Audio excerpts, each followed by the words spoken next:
Good evening.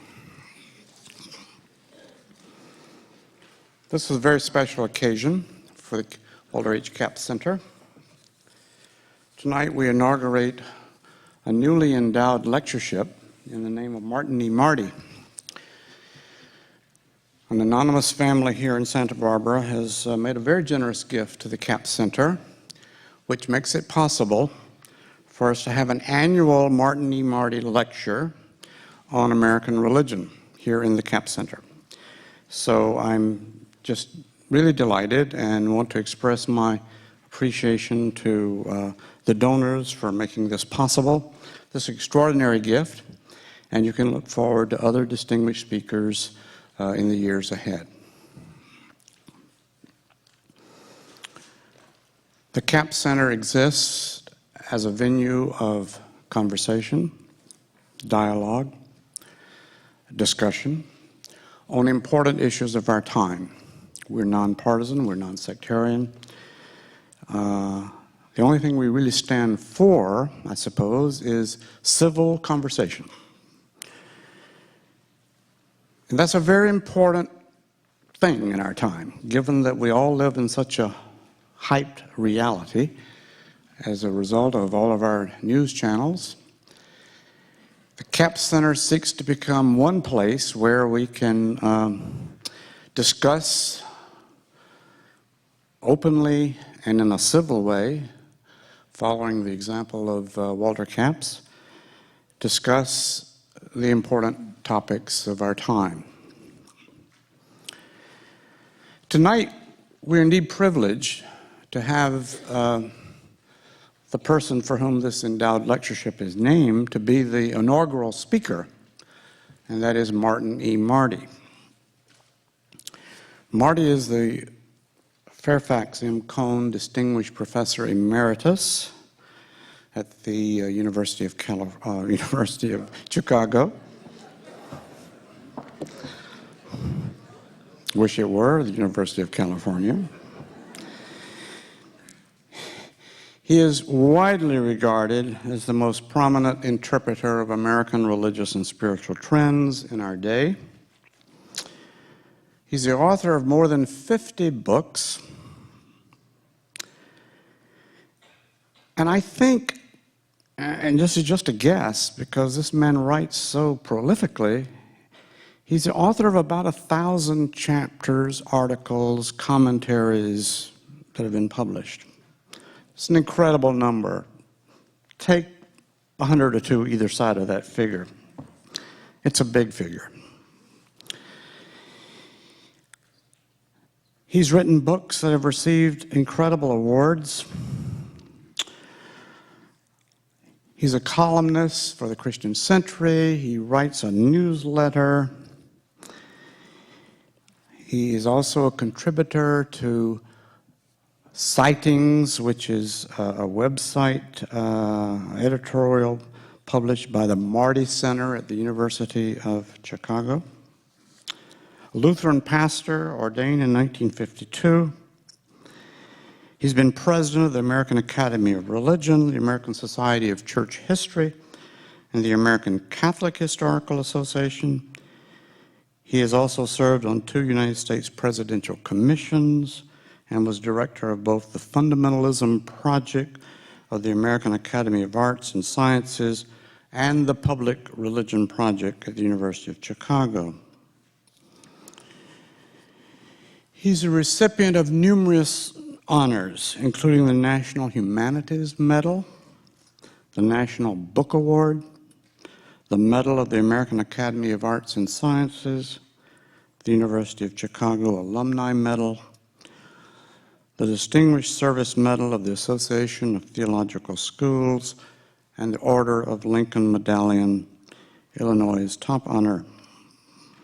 He's an elected member of the American Antiquarian Society and of the Society for American Historians, and an elected fellow of the American Philosophical Society and the American Academy of Political and Social Sciences. He has received more than 70 honorary degrees. Need I say any more? Please join me in welcoming Martin E. Marty.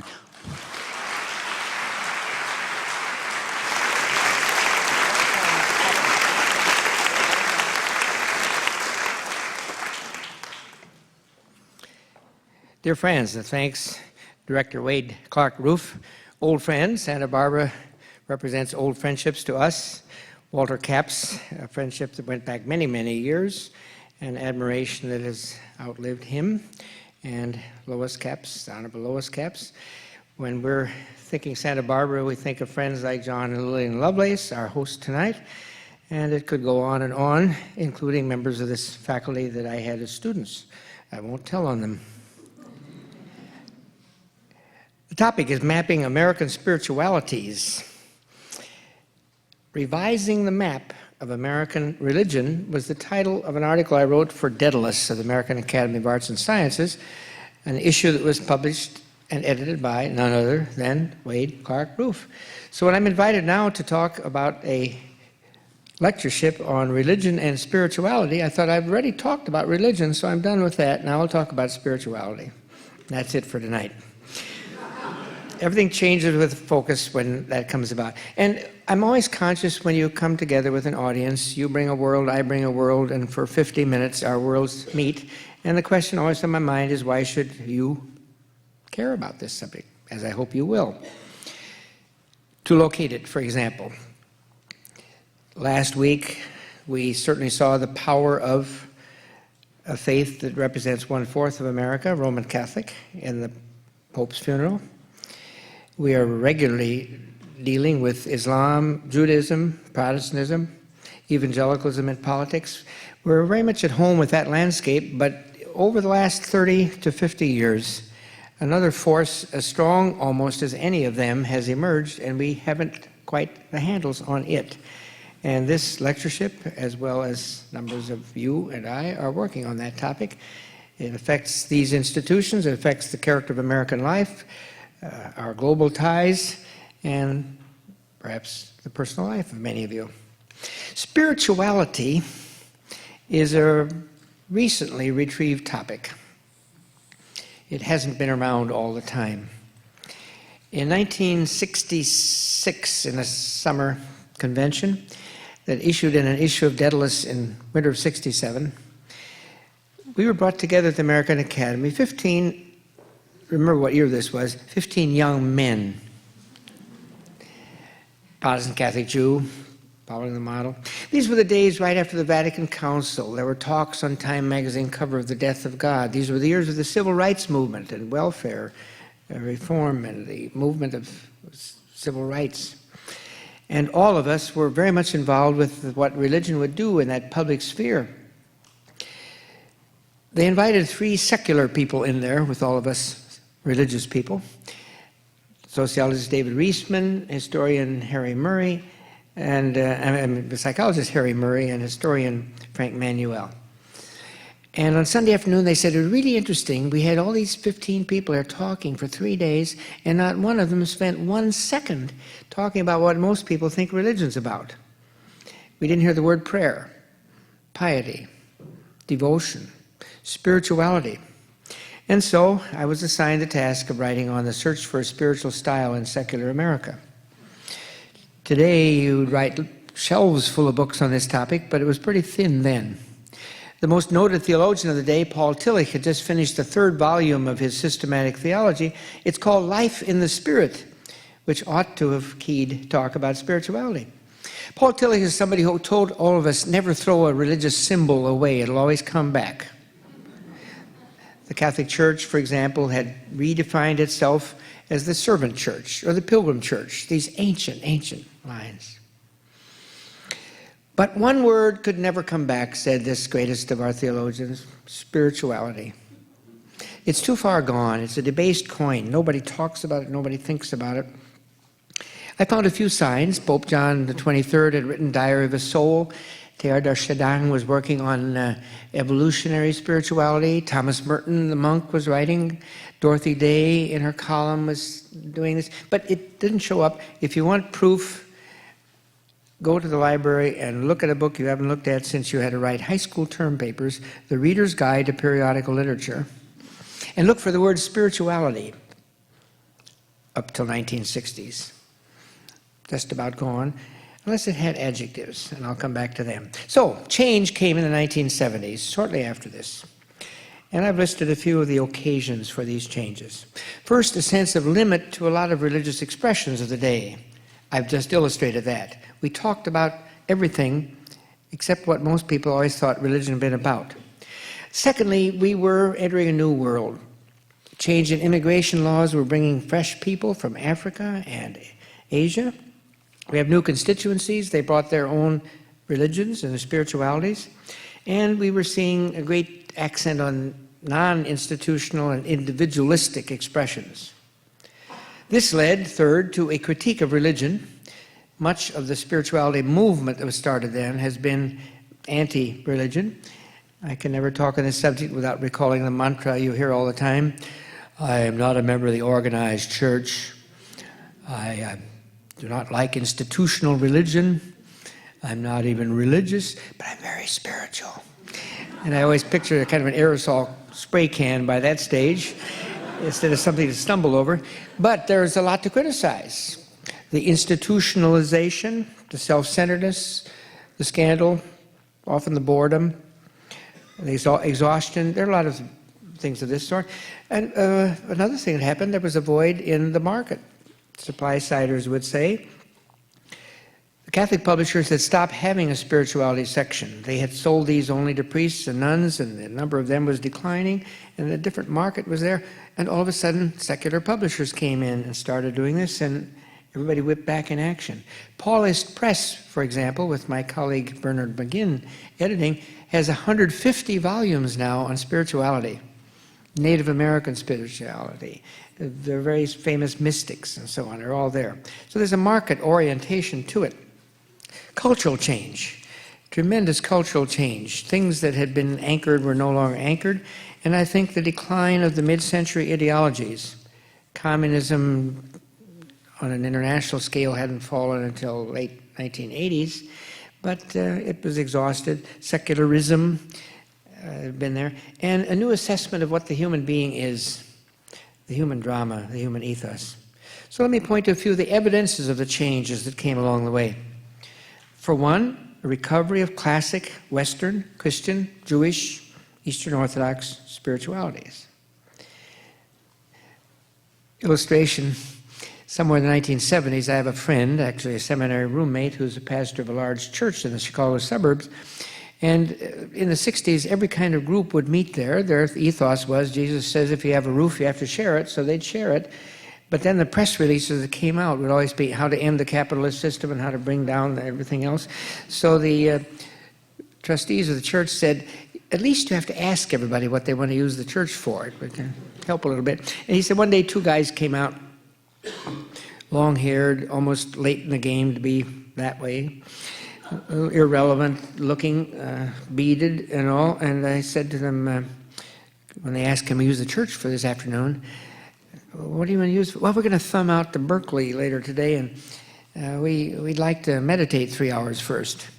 And he said, first thought came in my mind was, you bunch of nuts, who ever heard of using a church for meditation? There's a brass plaque on the door that says, open for meditation and prayer all hours, but nobody ever used it for that. Well, the West was waking. I have a lot of interest, for example, in the relation of religion to healing and health. And soon, people were noticing that Judaism, Christianity were born as healing cults, religions. The words for saving and healing have the same roots in Hebrew and in Greek, and that had long been forgotten, and now these kinds of people who are bringing meditation back to us are bringing all that back. So you're finding a recovery of those resources.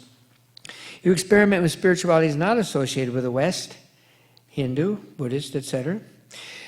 The stage when the new religious movements were formed, not all of them were highly spiritual, some of them were quite almost militaristic in their disciplines, but not all of them were hardlined.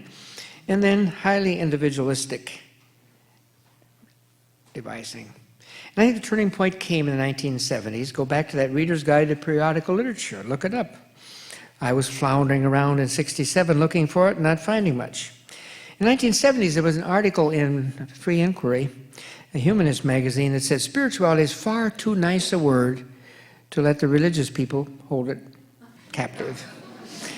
And then a kind of a pop cultural following, and you'll see that in no time at all, the old Cosmo, the kind you could still bring home, the Red Book, all these magazines were having articles on spirituality, sometimes related to historic religions, but very often of a different pattern.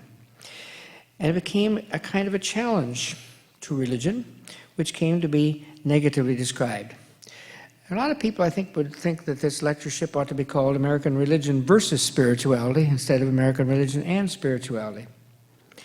I'd like to ask provocative questions about where to locate this now. Those of us in religious studies, and Santa Barbara has a great program in that at the university here, are often asked to define religion. You might notice that 50 minutes will have gone by tonight and I won't really have defined spirituality either. But when you're asked to define religion, there's one book I have that has 110-page footnotes on definitions of religion that don't define it. So my usual answer to define religion is to remind people that I was one of 8 editors of a book called Encyclopedia of Religion. 16 volumes, 2 million words, and I define religion as if your book is called Encyclopedia of Religion, it's the kind of stuff you write about if that's your book title. So soon there will be encyclopedias of spirituality. And the interesting question is spirituality a topic that fits in an encyclopedia of religion, or is religion a topic that fits in an encyclopedia of spirituality? Or are they independent, non-overlapping realities, though they talk about a lot of the same things? So I think we're at a moment where there's a need for fresh descriptions, syntheses, which are being worked out by scholars, by entrepreneurs, by people of all sorts these days.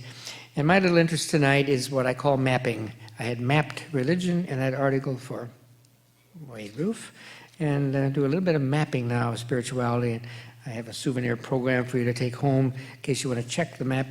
It's really kind of a satellite view. I keep thinking behind each thing I'm saying tonight is a whole bibliography, and we're having to hurry over. So this is a view from 30,000 miles up like satellites are. It's a safe distance, by the way. And it's not easy to do because how do you map a vapor? And there's a lot of ill-definedness in both religion and spirituality. My method will be, in a sense, phenomenological. Edmund Husserl, one of the founders of that field, gave a vivid metaphor for that method. Picture an explorer coming upon a scene that either hasn't been mapped or he or she doesn't know whether it's been. An island. If there's a mountain, they'll know it's there. But otherwise, you don't know whether they're cities, alligators, swamps. So you are extremely attentive. That's almost the key word. You really pay close attention. You are naively sophisticated or sophisticatedly naive because we've all been living in this environment. Now we're trying to step back as if we haven't seen it before.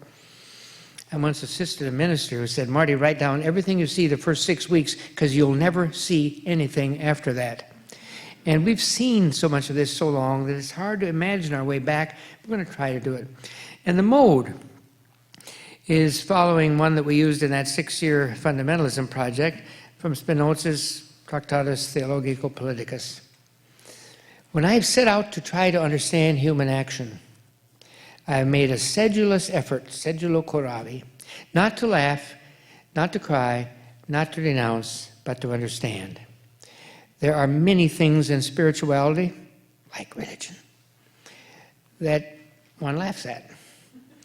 There are things one cries over. There are things to denounce.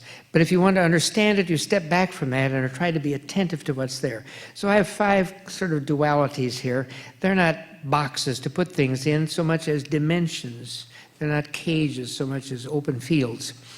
And I'll try to explain them. This is our map now. Number 1, moored and unmoored spirituality on my map. We all get our choice of metaphors, and my choice is aquatic. I picture all human life, all of us are, at least much of the time, at sea, in storm, in fog. And there are 2 different ways in which you could be involved with this. There are other metaphors possible. The great sociologist of religion at Princeton, Robert Wuthnow, has used the image of spiritualities that are housed domestic, in sanctuaries, versus those that represent journey. And much spirituality is the language of journey and pilgrimage, not a sense of arrival. But I'm using the aquatic one. And for me, moored spirituality tends to be identified with the long traditions, pretty close to religious. I call this spirituality with adjectives. And if you ever saw spirituality up until the 1970s, it would be associated with, e.g., feminist spirituality, Native American spirituality, medieval spirituality, Islamic spirituality. You have an adjective there which suggests a mooring. When you're at sea, you know at least there is a port, whether you find it or not. You know you're at least aiming for it. You know you belong back there in the middle of it all. And the mooring represents things such as texts, Torah, Quran, medieval mysticism, Buddhist texts. It represents traditions. This is how we've done it. We get the word tradition from what is handed down, and the mooring ones know that somebody built the docks and set it up. Communities are very big in the moored forms of spirituality. You didn't invent it, you inherited it, and you are responsible to people, and they're responsible to you. And then customs go with it. This isn't done in this tradition. Or have you tried that? This is how we've always done it. They provide content. They might nudge you. They might judge you. Critics call these religious or belonging to religions. And the moored version is vulnerable because the piers can rot and the light can go out in the lighthouse and all that can happen. But there is at least a mooring. The unmoored version, using the word un makes it sound negative, and I'm not trying to sound negative here. It's not a void. It's a way of saying perhaps it represents you're free for adventure on the high seas. It's more scary. The main emergent form of spirituality in our time, I think, takes this character. It may be postmodern in the positive and negative sense of that concept. We always have to define postmodern, too. And by now, I hope you know me well enough to know I prefer metaphor and image to abstract definition. I was chatting with Catherine Albanese of Religious Studies here, who had me as an advisor on religion, and Charles Long, African-American, as kind of an advisor on spirituality. These were the early years of postmodernity, and he gave me a definition in the visual art line. If it's a French word and ends in age, you're pretty close to postmodern. Bricolage, découpage, assemblage, montage, collage, and her other professor threw in garbage. In other words, it's eclectic. You take these various things that don't seem to form a harmony, and yet it can be very attractive. A collage can be a very beautiful thing. In the architecture school, I could show you a wing of our art institute that has pediments from the Roman, it has arches, it has Gothic, and the total thing makes an environment that one likes. It's, more technically in religious terms, it's syncretistic. It takes elements of the various religions and spiritualities and it borrows and puts them together, sometimes from scratch. Now, this has led to a tremendous burst of imagination. If you're sailing along without awareness of a harbor back there, you don't know whether they're lighted buoys or lighthouses. Very daring, imaginative, creative, good things have happened. And this had been the margin 30 years ago, and it's joined the mainstream alongside what I've mentioned before. Catholicism, Islam, Judaism, Protestantism, Mormonism, and so on. And by the way, you don't necessarily leave those communities when you're involved with the new spirituality. You can be kind of a plural belonger, as I'll point out soon. But as you watch the various versions of spirituality, you'll often find that some of them make a great deal of reference to text and tradition and custom, and others you're kind of individual on your own. The second one, my pairing, is, I'm not real proud of these two words, but there they are, solipsistic and astral. Solipsistic, again, has a negative kind of ring very often. A theory holding that the self can know nothing but its own modifications. Doesn't have to mean egocentrism, but it does mean that it proceeds out of the ego. The intention is to do justice to spiritual expressions that have an anthropological grounding in the self-existent self. I'm studying this a good deal these days because I'm writing a book right now called The Mystery of the Child, a Celebration of Wonder. I'm directing a project at Emory in which 19 professors are talking about the problems of the child, or the problem of the child, or the problem child, and there are plenty of them, but nobody was spending time on what is a child. And so I'm spending time on the mystery of the child. Marcel says problems have solutions, mysteries have depths, and the spirituality of the child is really astonishing on this level. They don't have long historical memory, but you follow them around and you see that with what should be an apparently small palette with which to work, they're painting big things. And I've been studying in England. There are more studies because spirituality is now a curricular subject in England. And I get various attempts at definition of this sort.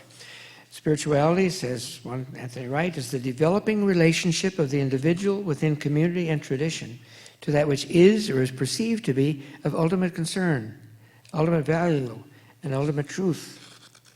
Two other scholars talk about it as awareness sensing, mystery sensing, value sensing. Their National Curricular Committee calls it the search for meaning and purpose in life and values by which to live. Being aware of one's awareness, characterized by a sharply focused attention to the here and now of expression. And one last one, Tony Udy says, spiritual experience and episodes are those which enable the individual, through aspects of experience beyond direct sensory experience, to explore and understand his or her purpose, location in relation to space and time, and identity, and they're in relation to people and environment. So it can be social. But essentially, this form of spirituality begins by asking, what is a child? What is the human being? Why are we programmed to be searching for purpose and meaning and value? Sometimes this will move beyond the anthropological to talk in theistic language, but it usually talks of the self as God or God within the self. It seeks the enhancement of the positive soul of the individual. Sometimes it speaks as if the soul and the spirit are the chief or the only reality. The other end of that one, these are not utterly separated, I'm calling astral, because I have a dimensional reference from oneself to the largest possible conceivable universe. It's a metaphysical assumption, go behind physics, beyond physics, a cosmic base and reach. Astral is, quote, of or consisting of a supersensible substance held to be next above the tangible world in refinement. We, in this form of spirituality, are connected to everything from the possible strings in string theory. I don't know how much you're keeping up, if you've seen any strings lately, but I'm kind of interested in them because they hypothesize that a string of the strings theory is 1/1000th of a billionth of an atom. So we're getting kind of small here, you don't see them very well. And connected to the largest, there are now known to be enough galaxies that every one of you and every human life can own 9 galaxies. We're never going to get to the nearest star in our own little chummy Milky Way. And all these are connected, and there's a strong spiritual search to see this. And the more you'll read this, the more you'll read about how these are connected through energies. I picked up the other week, I think there was a time when people in 49 states thought all this happened in California. Oregon, maybe up as far as Washington. So just to show you that it's a national move, I picked this up in Indianapolis, branches, and the volume 18, so it's not new, is on energy. And you can go to Fort Wayne, Indiana for the New Age Expo and Psychic Fair, intuitive artists, psychics, jewelry, holistic healers. You can go to Camp Chesterfield Psychic Fairs in Chesterfield, Indiana. Page after page, Mind, Body, Soul, Chesterfield Spiritualist Academy. I got to go to Chesterfield someday to do this all. But if there's one word that runs through it all, it is always or two words, connection and energy, from the strings of string theory through you to the largest cosmos. And it's pretty hard to think about that without having thoughts that have been associated with the concept of the spiritual. These aren't opposites, therefore. They may be connected, but they're by duality. The third one, again, the names are never thoroughly appropriate. I mean, have in mind those big bibliographies lurking out there, but I call it Gnostic and practical spirituality. Gnostic spirituality is essentially intellectual and aesthetic. It goes back to ancient Gnostic movements, 2 millennia old, an early rival to early Christianity. It focuses on the intrinsic worth of spiritual grasps and expressions. When you say intrinsic, that ought to be enough right there. It's its own justification. What's the use of the spirituality? And some will say, what's the use of a Scarlatti Sonata? What's the use of the lilies in a Monet painting? If it has an intellectual and an aesthetic feature, and you're honoring the human and the human's universe, that ought to be it. Now, again, all of these judge each other. Moored judge unmoored and vice versa. And I once talked on this to a group of hospital visitors and hospice people. And somebody said, you sound a bit negative about some of this spirituality. What's your problem? I said, well, spirituality doesn't make hospice calls. There's now a bumper sticker out there. I finally made it. Spirituality doesn't make hospice calls. Isn't as preoccupied with works of justice. Well, not everything has to be. There's an orchestra going on here tonight, and I don't think Kirov has to worry about whether they're bringing justice in the world if they're bringing good music, and you're there. That's the feature. So this is the talk of beauty, of intellectuality, of vibrations, and so on. Later on, we'll talk about the ways in which elites get formed out of this. Some of them tend to be disembodied, downplaying the physical and the communal. I'm a Christian, and I often run into Christian Gnostics who think we'd be better off if we were very spiritual, in this sense of downplaying the physical, the material, the communal. And I quote to them the great Archbishop William Temple, who once said, sorry, if you're a Christian, you can't get out of it. It's the most material of all religions. You can't even get it started without a loaf of bread, a bottle of wine, and a river. So the Gnostics weren't working on that particular theme, but I hope you could tell I don't have a simple case against it. The beauty, the vibrations. And it's posed often with an alternative, which I'm not alone in calling practical. Practical often comes close to what is seen as the religious and the institutional and the communal. It does make hospice calls. It makes different use of often the same resources in which the Gnostic model uses, but it moves on beyond there into the realm of practice. I think that the spiritual movement of the last 30 years has thrown a new light on activism in the religions. A lot of the activism of the 1960s was very short-lived. Some people said it was generals without armies, it was letterheads, it was bureaus, and so on. What lasted were those who had what I'm calling practical spirituality. There's a terrible misquote in what I gave you, so scratch it out if you take it home and it's light enough to see. I quote Charles Péguy, a great Catholic socialist journalist of a century ago, who said, everything begins in mysticism and ends in politics. That might be the life of Walter Capps. That is, he is a student of religion, of the spiritual, of the mystical. Péguy didn't mean by mystical formal mysticism. And then you ask, what does this mean carried out into the world? I often ask, if not collegians, because their memory is quite short and these are ancient characters to them, but people in the middle of life and beyond, who are the people from the last century that you wouldn't mind projecting a few centuries ahead and saying it wasn't the worst century in which to live? And they tend to be, I put some names here, Gandhi, Dorothy Day, Martin Luther King, Mandela, Dietrich Bonhoeffer, Pope John the 23rd. I've mentioned Thomas Merton, Dag Hammarskjöld. You go down the list of all these. Those who lasted had a spiritual depth that they kept having replenished. I don't think you can explain Martin Luther King without knowing Howard Thurman, who was a black mystic who had tremendous influence on him. And King is incomprehensible about from the fact that he is drawing on these traditions of what it is to be African American Baptist. Everything began in mysticism and ended in politics. This version has many functions in a larger society that other forms of spirituality don't, and I'll just give a couple of illustrations.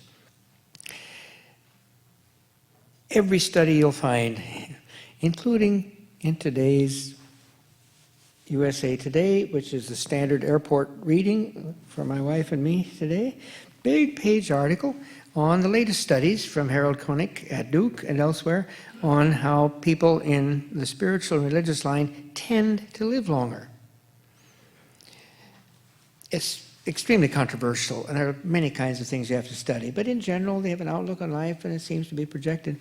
One of the people in our project, Ronald Numbers, was brought up in Seventh-day Adventism, and he kind of slid away from that, and in our project would do things that you Adventists don't do. He'd have coffee, he'd have wine, and somebody said, well, you know, Latter-day Saints and Seventh-day Adventists demographically live about 3 or 4 years longer than other people. Looking back on the restraint of those years, sometimes it only seemed longer. but it's there, it works, it's true. Well, with that in mind, more and more medical schools are saying nurses, physicians, medical workers have to understand this dimension of human life better. They're not priests, they're not chaplains, they're not proselytizers. It'd be a terrible risk if they started that, but they have to learn this somehow. And there are 80 med schools now that have courses on spirituality and how you deal with it. Now, you couldn't get a course on religion in one of them because religion would immediately be seen as competitive institutions. Am I giving enough time to this one? Have I just insulted Adventists and Mormons? I didn't intend to. But spirituality, you can do it on this kind of thing. So it's in the medical schools, in clinics, where religion can be an awkward and complicating reality. Spirituality provides an apparent neutral access. There are whole shelves full of books now written about spirituality in the workplace. More executive firms and so on will have sessions, they'll have retreats, they'll do spirituality in the workplace.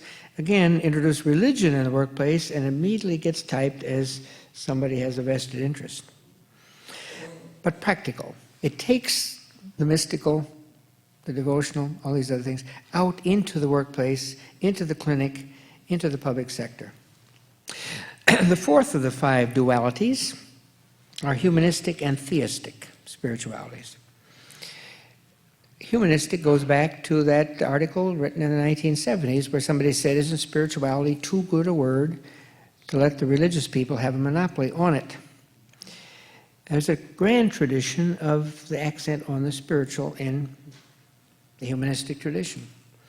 Make yourself a list of Nobel Prize winners in peace and in literature, and you'll find quite a number of people that you can't associate with a particular religious tradition. And some of them had to rather steadfastly step back from it. A very famous speech made by Albert Camus, Nobel Prize winner, to Dominicans in France. They shared opposition to the Nazis and to their own regime that succumbed to it. Catholics found him exemplifying courage, bravery, humility that hadn't been seen before, teamwork. And so they said, can we think of you as a fellow Catholic? And he then said, no. That would be baptizing me by terminology. That's my word for what he was saying. If I could believe in the God who lets this war happen and lets innocent babies die of brain tumors, I would. I really would. I admire you. I like it. You can believe that and you act on it. But we will do much better if we respect each other across that boundary without you trying to force me into that mold, just as I'm not trying to get you to stop being Dominican Catholics. And I think that's a tradition that we spot a good deal more. They're humanistic. I've already alluded to that when I was talking about children before.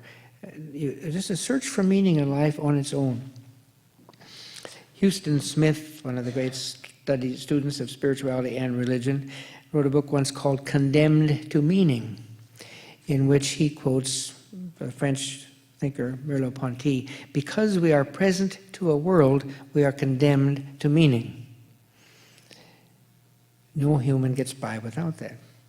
Tuggett Parsons, a notable sociologist of 30 or 40 years ago, well known for writing almost incomprehensibly turgid sociologies, pardon me, Wayne Cartgrove, had one clear sentence in one of his books,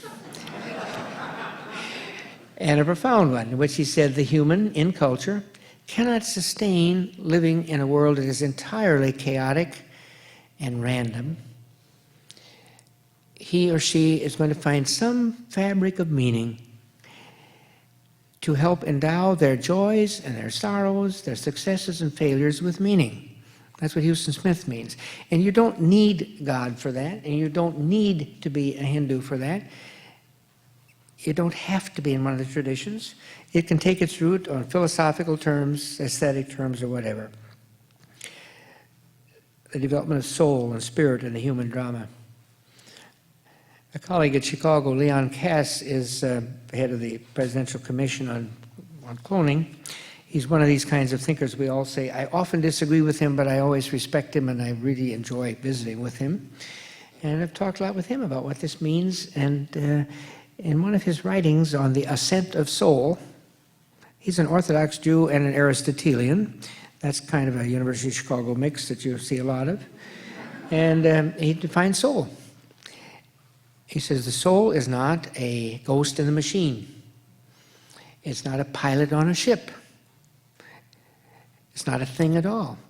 And the med school prof will take a student into the morgue the first day. Here they are, 4.0 at a good school, and there they are the first day at the morgue, and you have to hold a hand. What could that hand do yesterday? It could caress, it could write, it could hold a baby. All the molecules are there. What's missing? Soul.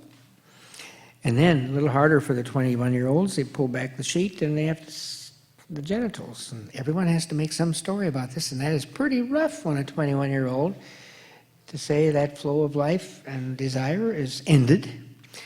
All the molecules are there, the physical structure. What's missing? Soul.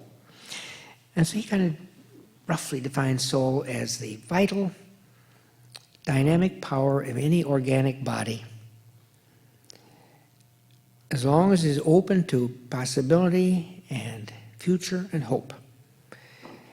Inorganic, it's gone. Non-vital, it's gone. Not dynamic, it's gone. Closed off possibility, it's gone. But as long as they're there, that being will be involved, and so you can have humanistic spirituality. The vast majority of spiritualities are theistic in the broadest sense of the term. You can even say that the solipsistic one who says, I'm God, God's in me, I'm all the God there is being theistic, a little close to home, but it's theistic. But the major religions, which represent the vast majority of people in the human race, somehow make reference to theos or God. Of those I list here, Hindu, Islamic, Buddhist, or Christian, is Buddhist would be the one that doesn't need theos as such.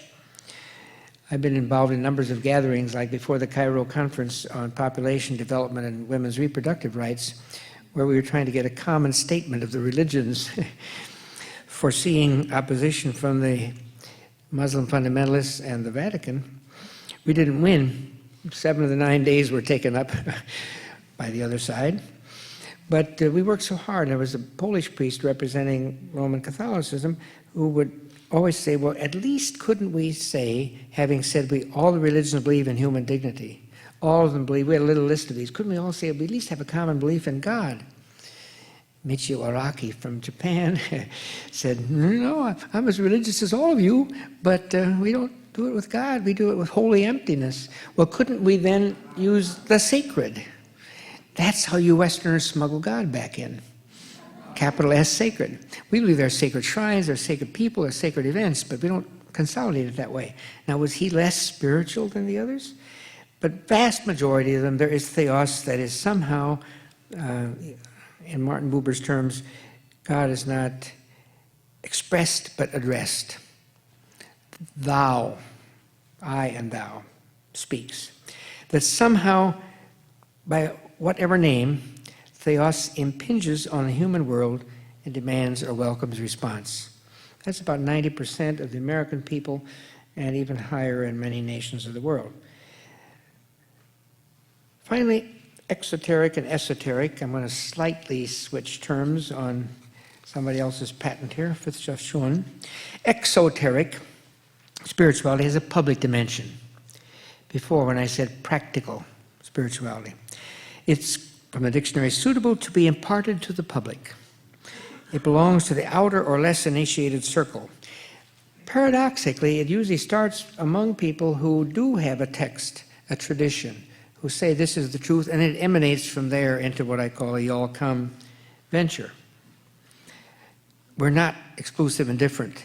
Yes, we have definitional boundaries, but we'd like you to be part of it, and so on. It's often friendlier to religion, and it's also the place where a lot of the free riders or the plural belongers are.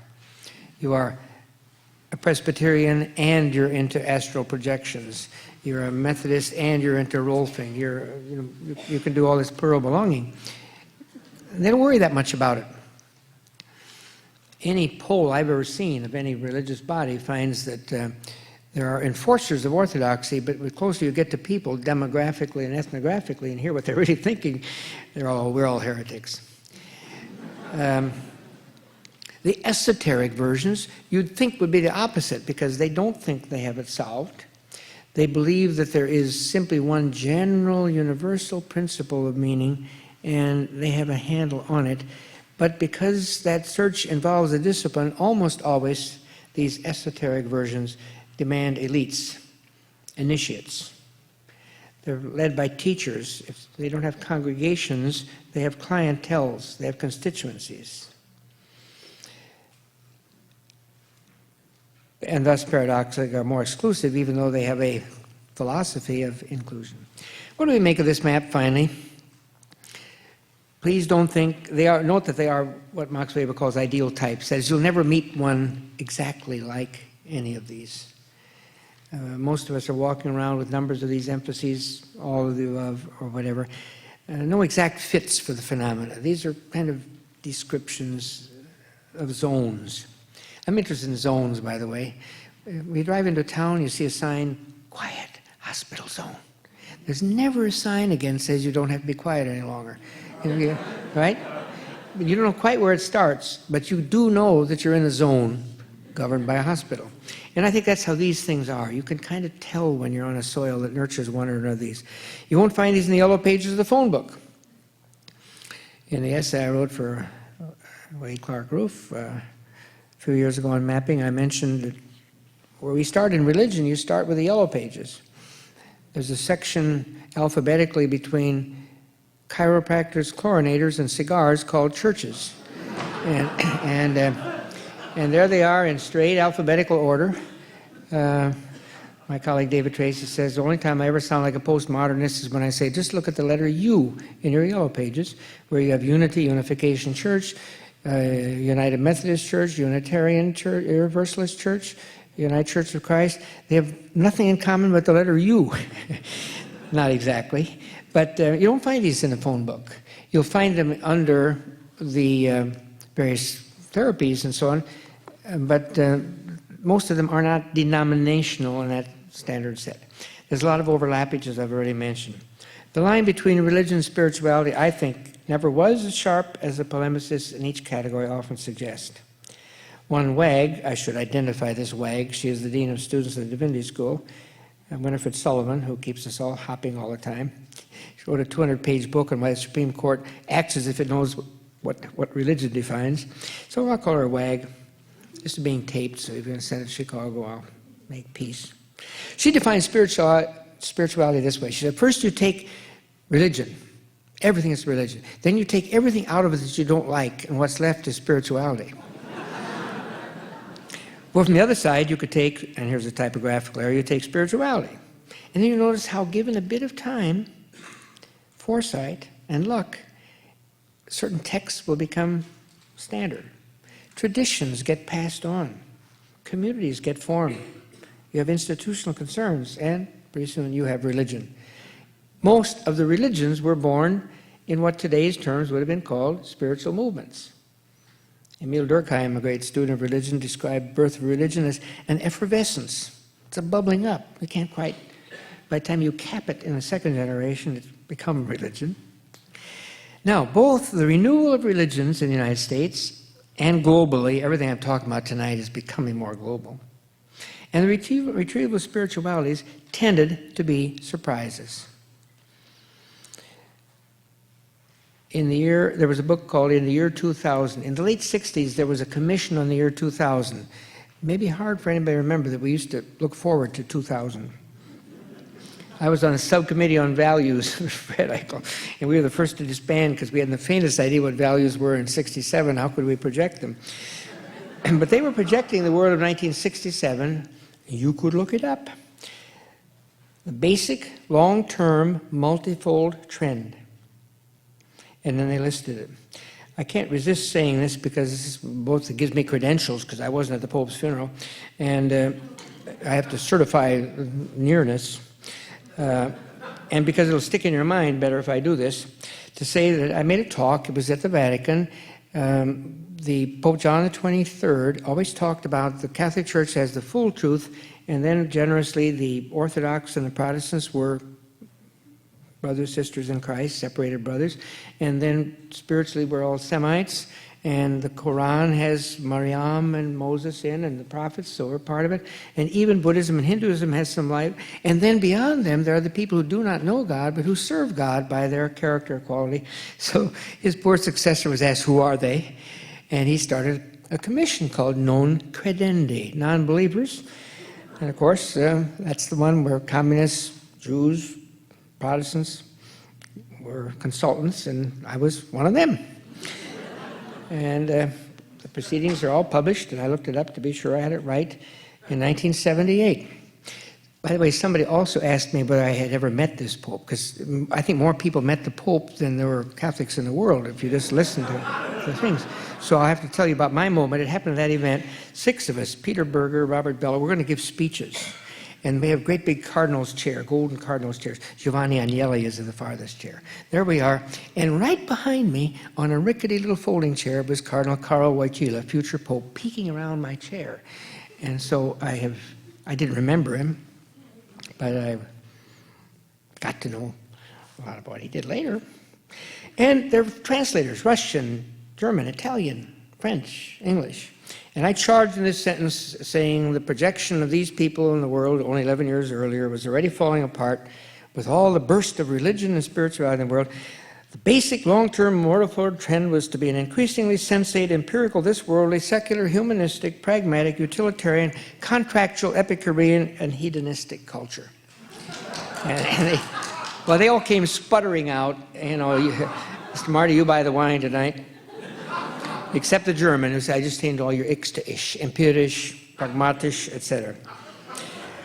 Which is my way of trying to stamp near at the conclusion how there's always surprise ahead. Nobody foresaw the vitality of religions.